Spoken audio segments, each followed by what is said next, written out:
다 함께 사도신경으로 우리의 신앙을 고백하겠습니다. 나는 전능하신 아버지 하나님, 천지의 창조주를 믿습니다. 나는 그의 유일하신 아들 우리 주 예수 그리스도를 믿습니다. 그는 성령으로 잉태되어 동정녀 마리아에게서 나시고 본디오 빌라도에게 고난을 받아 십자가에 못 박혀 죽으시고 장사된 지 사흘 만에 죽은 자 가운데서 다시 살아나셨으며 하늘에 오르시어 전능하신 아버지 하나님 우편에 앉아 계시다가 거기로부터 살아있는 자와 죽은 자를 심판하러 오십니다. 나는 성령을 믿으며 거룩한 공교회와 성도의 교제와 죄를 용서받는 것과 몸의 부활과 영생을 믿습니다. 아멘. 찬송가 326장 찬양하겠습니다. 326장입니다.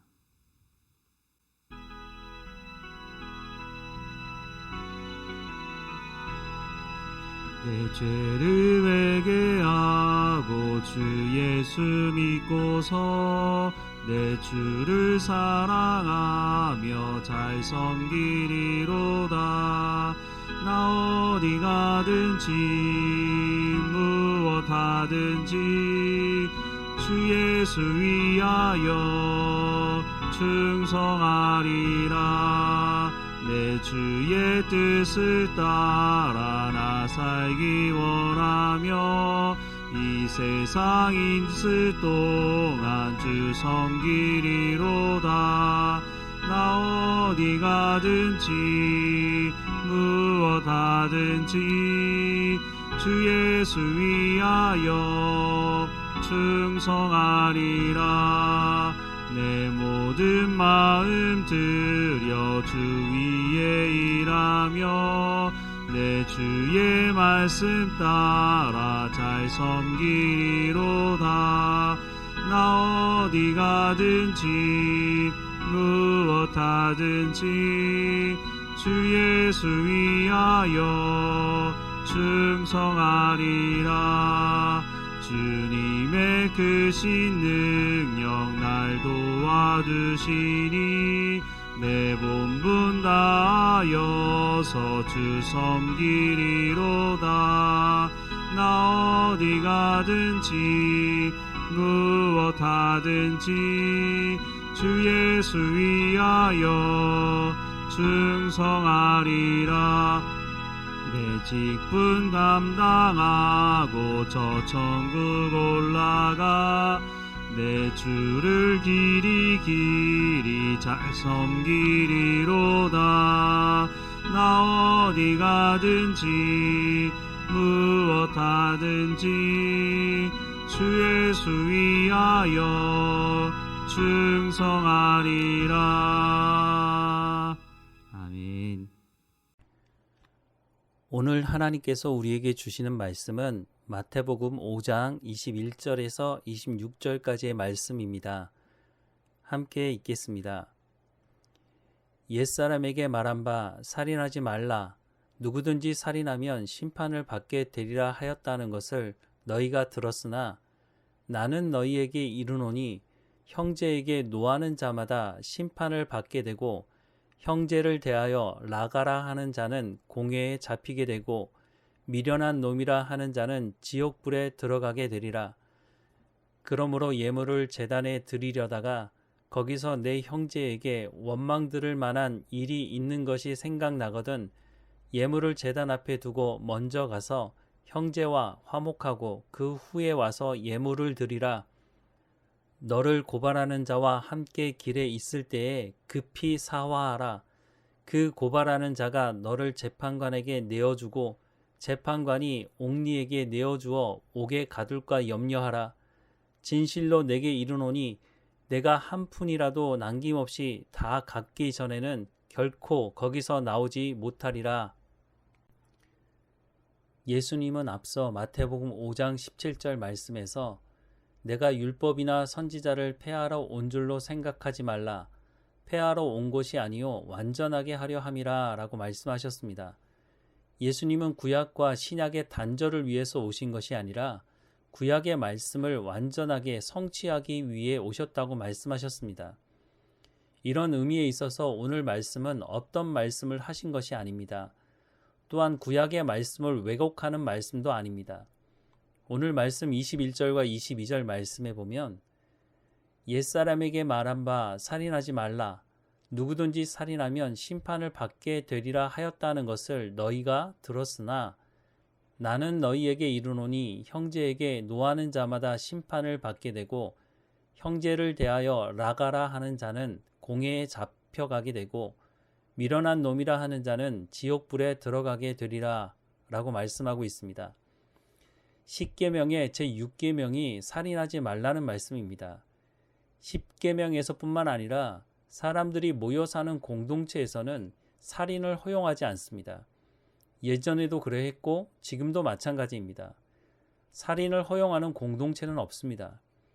그런데 살인이라고 하는 것이 실제 벌어지거나 그에 상응하는 어떤 행동이 있지 않는 이상 살인을 했다고 하는 죄목을 물을 수는 없습니다.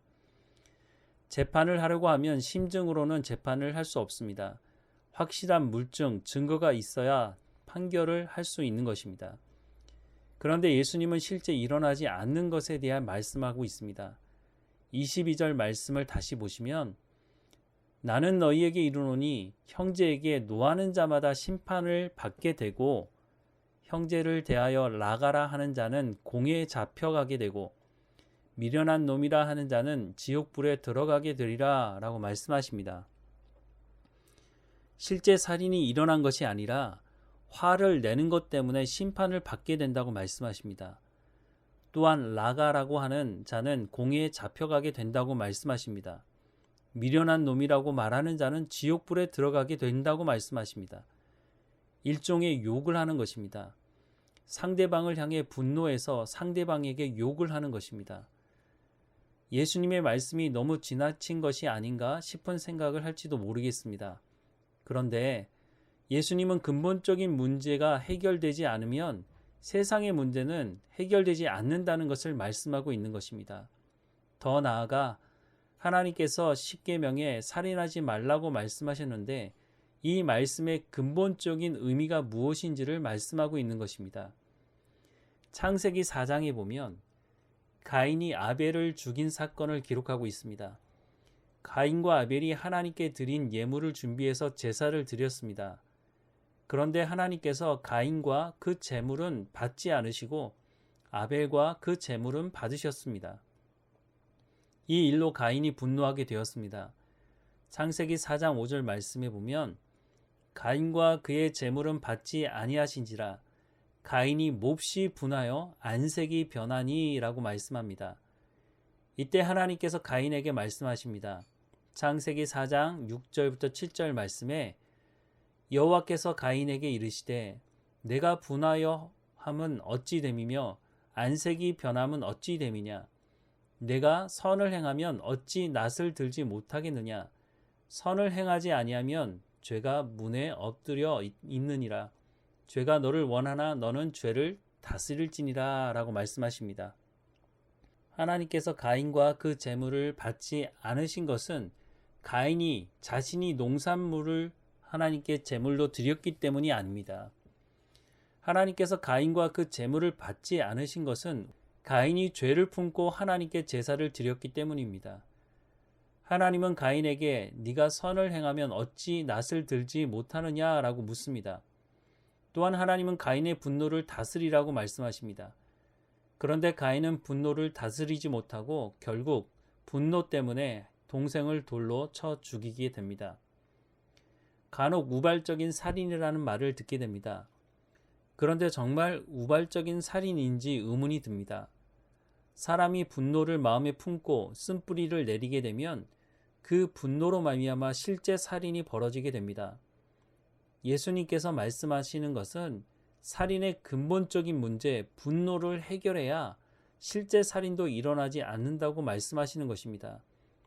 또한 상대방을 비난하고 욕하는 것도 분노를 해결하지 않기 때문인 것입니다. 또한 예수님은 상대방에게 분노를 일으키게 하는 어떤 일이 있었다면 하나님께 예배를 드리는 것을 중단하고 가서 그 문제를 해결하라고 말씀하십니다. 상대방을 분노케 하는 일이 있으면서 나는 괜찮아 라고 말하고 있다면 하나님께서 그 예배를 받으시겠느냐라고 묻고 있는 것입니다. 나도 분노하지 말아야 하지만 상대방을 분노하게 하는 것도 살인을 하게 하는 동기를 부여하는 것이라는 것입니다. 그러니 예배를 드리려고 하다가도 이것을 알게 되면 가서 이 문제를 먼저 해결하고 오라는 것입니다. 내가 살인을 해서도 안 되지만 상대방이 살인을 하도록 동기를 부여하는 것도 안 된다는 것입니다. 로마서 12장 18절에서 21절 말씀을 보면 할 수 있거든 너희로서는 모든 사람과 더불어 화목하라. 내 사랑하는 자들아 너희가 친히 원수를 갚지 말고 하나님의 진노하심에 맡기라. 기록되었을 때 원수 갚는 것이 내게 있으니 내가 갚으리라고 주께서 말씀하시니라. 내 원수가 줄이거든 먹이고 목마르거든 마시게 하라. 그리함으로 내가 숯불을 그 머리에 쌓아 놓으리라. 악에게 지지 말고 선으로 악을 이기라 라고 말씀하십니다. 먼저 기억해야 할 것은 우리는 하나님께서 핏값을 지불하고 부르신 하나님의 사람들이라는 것입니다. 따라서 하나님께서 우리를 지키시고 책임지실 것이라는 것입니다.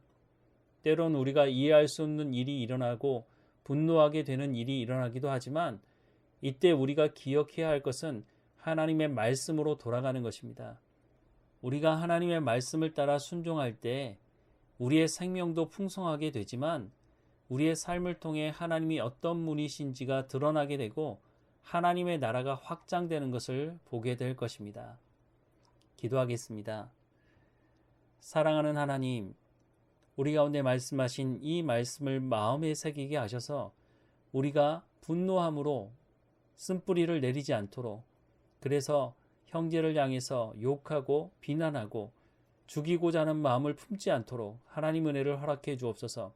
원수 갚는 것이 우리 가운데 있지 아니하고 하나님께 있다고 말씀하시니 우리는 하나님의 말씀에 순종함으로 악에게 지지 말고 선으로 악을 이기라고 말씀하시는 말씀대로 원수에게 하나님의 사랑을 흘려보낼 수 있도록 우리 가운데 성령의 충만함과 하나님의 사랑의 마음을 부어 주옵소서. 우리의 힘과 능력으로 가능하지 아니하오니 하나님 우리를 붙들어 주셔서 이 말씀에 순종하며 살아갈 수 있도록 인도해 주옵소서. 하나님의 성령의 열매가 우리 가운데 맺어지게 하시고 하나님의 영광이 우리의 삶을 통해서 드러나게 하셔서 우리가 증인 역할을 감당할 수 있도록 인도해 주옵소서. 이 땅에서 하나님의 백성들이 어떻게 살아가야 하는지를 말씀하고 있으니 우리는 이 말씀을 쫓아 살아가는 믿음의 사람들로 살아갈 수 있도록 인도해 주옵소서. 다시 한번 간절히 구하오니 우리 가운데 분노하지 않게 하시고 하나님께 감사하며 하나님의 영광과 참 평안을 누리며 살아갈 수 있도록 은혜를 허락해 주옵소서. 우리와 함께 하시는 하나님께 감사하고 예수님의 이름으로 기도합니다. 아멘. 하늘에 계신 우리 아버지, 아버지의 이름을 거룩하게 하시며 아버지의 나라가 오게 하시며 아버지의 뜻이 하늘에서와 같이 땅에서도 이루어지게 하소서. 오늘 우리에게 일용할 양식을 주시고 우리가 우리에게 잘못한 사람을 용서하여 준 것 같이 우리 죄를 용서하여 주시고 우리를 시험에 빠지지 않게 하시고 악에서 구하소서. 나라와 권능과 영광이 영원히 아버지의 것입니다. 아멘.